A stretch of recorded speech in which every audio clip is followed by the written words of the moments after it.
महाराष्ट्र में महायुति गठबंधन की जीत को 3 हफ्ते बीत गए हैं। खींचतान पहले महाराष्ट्र के सीएम को लेकर चल रही थी। जब पता चला कि फडणवीस ही सीएम बनेंगे तो फिर महाराष्ट्र में कैबिनेट विस्तार को लेकर अंदर खाने मतभेद होने लगे।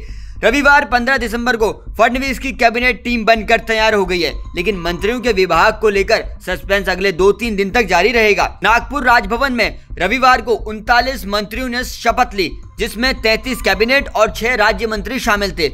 फडणवीस तो कहते हैं कि विभागों को लेकर सहमति हो गई है, बस अगले 2 से 3 दिन में सब कुछ क्लियर हो जाएगा। लेकिन सारे फैसले बहुत फूंक फूंक कर रखे जा रहे हैं और दिल्ली से सारी मॉनिटरिंग की जा रही है। महायुति में बीजेपी से 19 मंत्री बनाए गए, शिवसेना से 11 मंत्री बनाए गए, एनसीपी अजित पवार गुट से 9 मंत्री बनाए गए। अब बात महायुति के अलायंस पार्टनर की करें तो शिवसेना शिंदे शुरू से ही गृह विभाग को लेकर अड़े थे, लेकिन अब ये क्लियर हो गया है कि गृह विभाग बीजेपी अपने पास ही रखेगी। उधर एनसीपी अजित गुट में सब ठीक ठाक होने की खबरें आती हैं। चुनौती फडणवीस के सामने है तो उन्होंने भी गठबंधन में असंतोष से निपटने के लिए नया फॉर्मूला निकाल डाला। बताते हैं, सुझाव डिप्टी सीएम अजित पवार का ही था।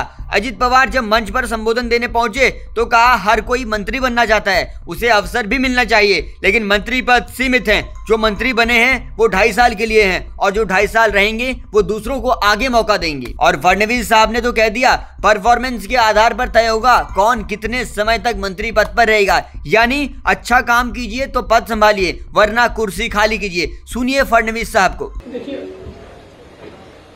उसमें से आधा तो हम करने वाले, यानी क्या करने वाले हैं, हम परफॉर्मेंस ऑडिट ये निश्चित रूप से हर मंत्री का करेंगे।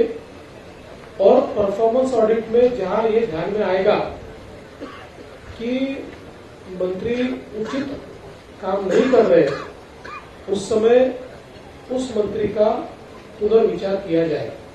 अकेले महाराष्ट्र ही नहीं बल्कि यूपी समेत कई राज्यों में पार्टियां 2.5 साल सीएम का प्रयोग कर चुकी हैं। फिलहाल महाराष्ट्र में राजनीतिक हालात सही नजर आ रहे हैं। शिंदे शांत हैं, पिछली बार सीएम थे, इस बार डिप्टी सीएम हैं। कयास यही है कि 2.5 साल बाद कुछ उनके मन मुताबिक हो, लेकिन तब तक तो सब फडणवीस ही संभालेंगे। मंत्री पद के 2.5 साल के फैसले के बाद शिंदे समझ गए कि उनके कई अन्य नेताओं को भी मौका मिलने वाला है। कहा जा सकता है बीजेपी ने महाराष्ट्र में राजनीतिक समीकरण साध लिए हैं।